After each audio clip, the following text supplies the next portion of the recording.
You know, look for the good in people. Look for something you can compliment them about. And they're going to start, they'll open up and start listening to you. They want to talk to you. As we evangelize, we need to tap into people and we need to open them up. Prophetic gifting,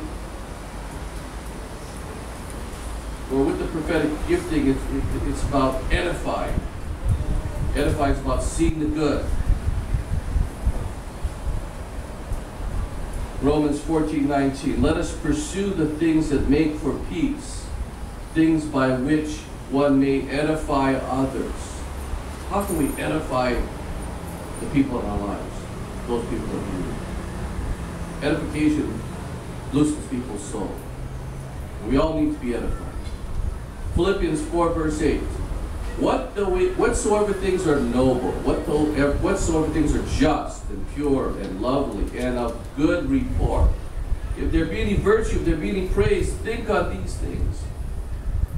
As we deal with each other, as we deal with those we're trying to reach out to, let's focus on what is pure, what is just, what is lovely, what is noble.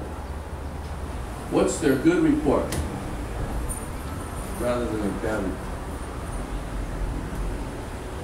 I was ministering to a guy. He had a torn shoulder, and he had some other issues, heart conditions and things like that. Well, he had been out of work for 3 years, and he's a older guy. He worked construction, so he's out of shape, and he was feeling really lousy because he couldn't find a job, and his wife had to work, and he just felt really bad about himself. And so he gets his job. He's excited, but guess what? He's on the construction side. He said they're just monitoring him constantly, and he's working with all the young bucks who've got boundless energy and strength, And so they said, hey, you got to move faster. You got to move. You got to do more. And so he got so pressured. I mean, he's pressured about being judged. He's pressured about failing. And what if they fire him? He'll be back with no job. See? What did all that do to him? That started coming out in his body. And so he broke through the pilot, broke through fear of failure, the pressure type of judgment, and having to measure up and compete with the younger guys. The Lord just touched him and there was release and came. He was moving his shoulder and just loosened right up. Somebody said this: a real friend is one who helps us to think our best thoughts, to do our noblest deeds, and to be our finest selves. Now, what destroys a good self-image? Say 101 things. There's many, many things. I've shared about this before, but wrong messages, especially the ones you receive as a child, especially the ones you receive from authority figures, teachers, pastors, Cub Scout, Boy Scout leader, somebody that's an authority, somebody you respected, that gave you a message. You were worthless, you were stupid, you were slow, you don't measure up.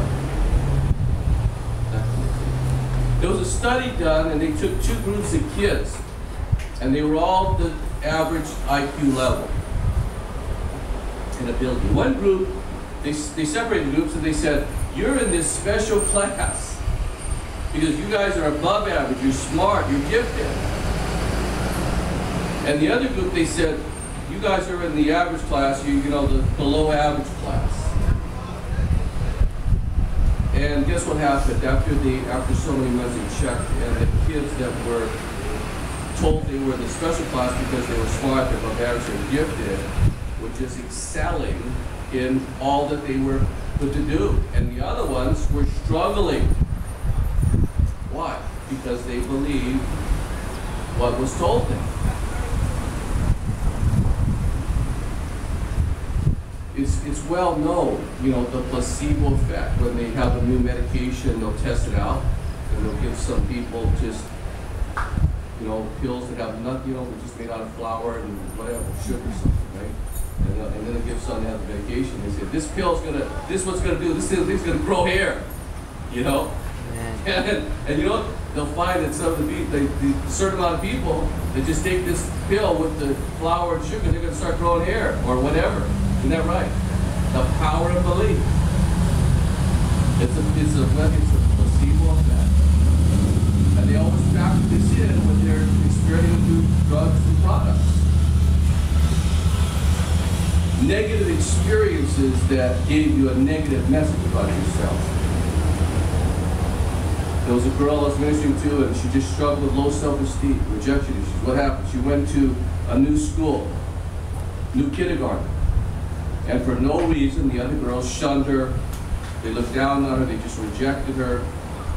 And this just affected her. She just withdrew. She had no friends. She was depressed. She lived in fear of rejection. She never told her parents. But everything started changing her life from the kindergarten. Comparisons, competitions, you know, in the family. It's so common. You're compared to your brothers, your sister, your older brother, compared to your cousins, you know, that kind of thing. And sometimes, typically parents are trying to motivate their kids. And sometimes it works, but sometimes it just gives persons the message that I'm not as good as. I don't qualify. There was a boy who was in the 2nd grade, and you know those reading circles. Everybody liked those reading circles. If you could read well, you like the reading circles. Yeah. If you stumbled, you know, I remember those reading circles. Get all nervous, you know, about your turn. You know, here's it coming around to you. You know, and what happens when you're nervous? You can't, you know, your mind freezes up. Yeah. You can't pronounce the words. And so this boy, he mispronounced the words, just the beginning, and the kids laughed at it. What happened? He just felt that he was, you know, not as good as, not so smart, not able.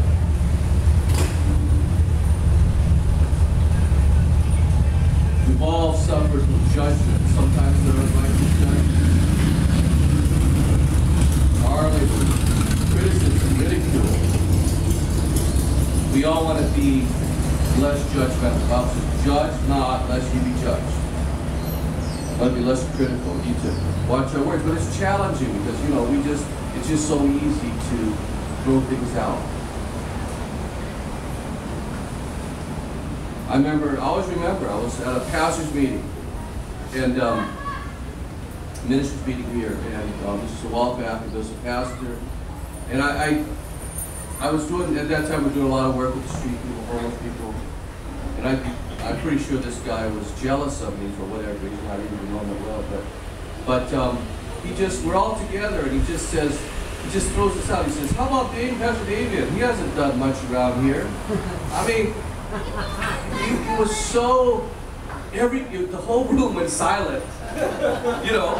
And one of the guys goes, well, you know, he's doing a great. You kind of jumped to my defense. You see, I'm feeling. I mean, I felt horrible. I came out of left field. I'm thinking, just confused. You know, what did I do to this guy? Why? You know what?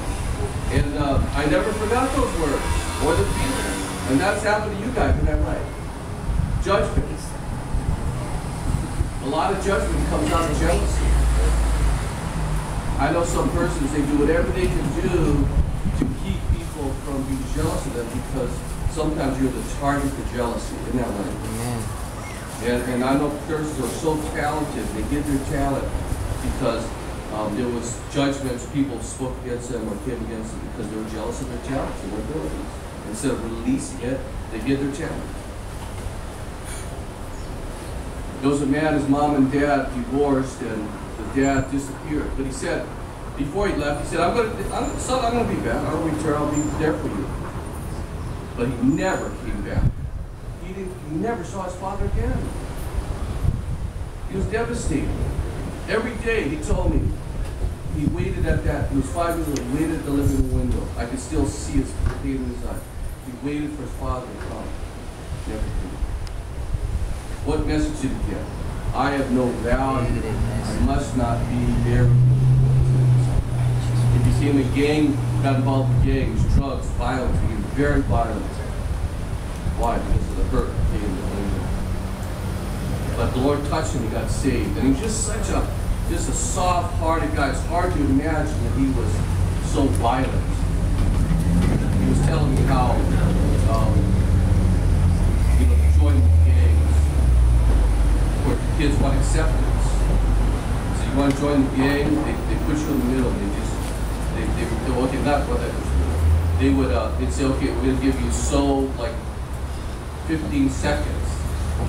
They put you on this field, and then they say, go, you run, and after 50 seconds, this whole gang chases you down, throws you down, and takes the heck out of you. That's how you get initiated. And if you live, you can join the gang. Failures and mistakes. We've all made mistakes, we've failed, many times, but how do we deal with them? Sometimes people just beat themselves up, won't let themselves out of the book. Once that open the door to low self-esteem, low self-worth, poor self-image. Guilt. Sin always brings guilt, brings shame, brings condemnation.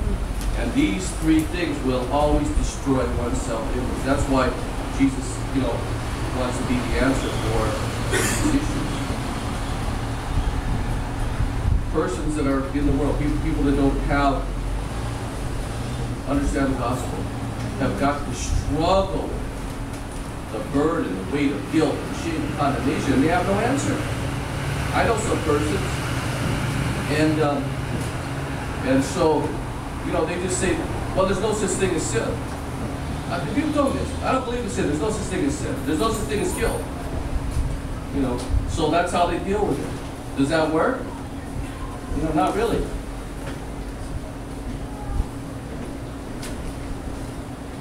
When we sin, what do we want to do? Repent right away. Confess our sin. 1 John 1:19. If we confess our sins, he's what? Faithful and just to forgive us and cleanse us of how much unrighteousness?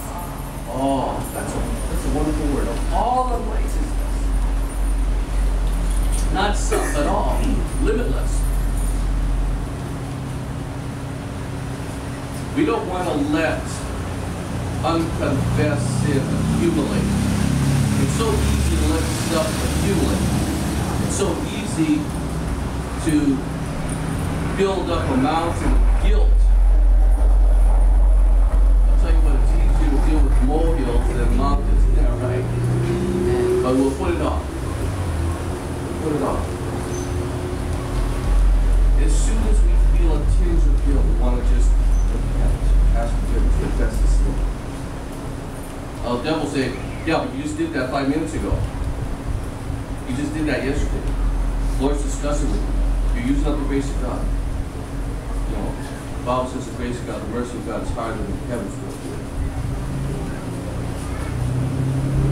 When we feel guilty, we'll question who we are. We'll question the grace of God. We'll question the love of God. The devil always wants us to question truth.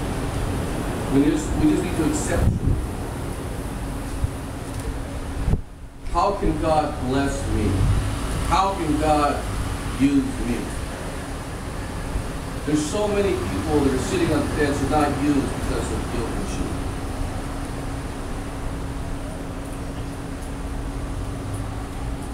Somebody said this, guilt will immobilize you and make you ineffective. It'll paralyze you. It'll paralyze you in your walk with God. Isn't that right? Jesus died to destroy the power of guilt and shame. Why? So that we can have esteem of God. Psalms 5 verse 7. Purge me with hyssop, and I shall be clean. Wash me, and I'll be whiter than snow. Hide thy face from my sins, and blot out all of my iniquities. What does all mean? 100%. Everybody close your eyes. Say, Lord, open my eyes, my spiritual eyes, and let me see myself as you see me. How do you see me? Speak to me. Lord, do you love me? Lord, do you love me? Do I have worth? Am I important to you? Am I important to you? Am I special? Am I especially you. Lord, I just pray you speak to people's hearts and show them how you see them.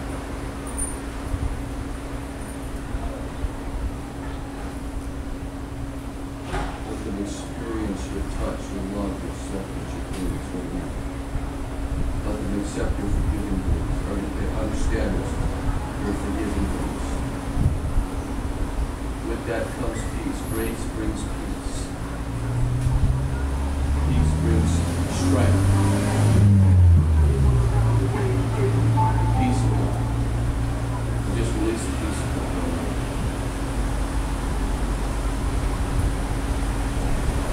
Jesus said, I leave you with this, my peace, a gift of my peace. I establish peace in your spirit, soul, and bodies. I command every part of every cell in your body to receive peace, God. If there's any sick part or painful part in your joints, muscles, organs, I just speak what the peace of God in the tangible form. The power of the peace of God to effect change, to effect healing, restoration. Restoration, restoration. I just decree this. Maybe there's something missing in your body. I call it to grow and form. I call it forth a creative miracle. Because he's a creative God. Instantly, things will form. Instantly. Restoration to the immune system. I come against suppressed immune system. Weakness in compromised immune system. That's what we're going to bring the power of compromised immune system. Imbalance in the spirit, soul, and body that's creating conflict in the body, that's causing physical problems, sickness. I bring the power of that in Jesus' name. I speak divine order and balance. Balance, balance. Right chemical, hormonal, electrical releases right now. Somebody of this, Lord, some of you have thinking erratic thoughts, erratic emotions. Just speak for balance and order. I speak hope. I speak hope where there's hopelessness. The power of hope. Hope is a living force. I just release it into your life. Hope that affects change. Hope that stirs faith. Faith that brings victory right now. I release the life of God.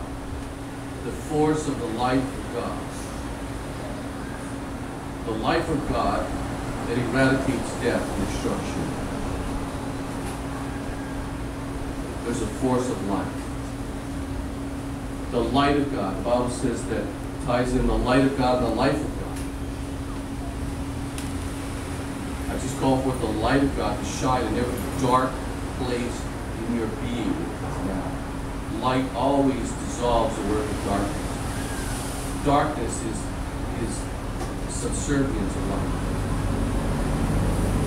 Darkness goes, light comes.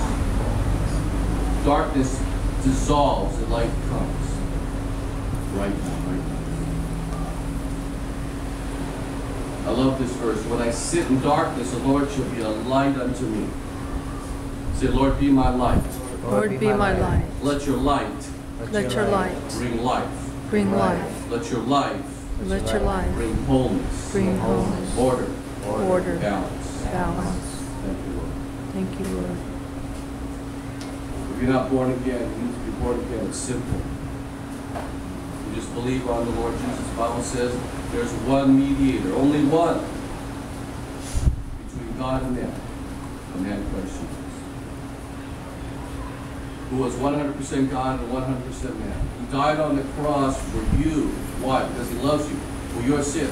He was the substitute for you. He bore the price, the weight of your guilt, your shame. Free gift of salvation. And all you have to do is accept and receive. And receive him into your heart. We all need a Savior. We cannot save. The Bible says no man can save himself. There's a lot of people trying to save themselves. There's no man, the Bible says, can save themselves. Salvation is a free gift when you receive it. It's up to you. The Lord says this. I give you this day blessing or curse, life or death. Choose ye this day. What will you choose? Eternal life, eternal death. Will you choose heaven or will you choose hell? Will you choose grace or will you choose punishment?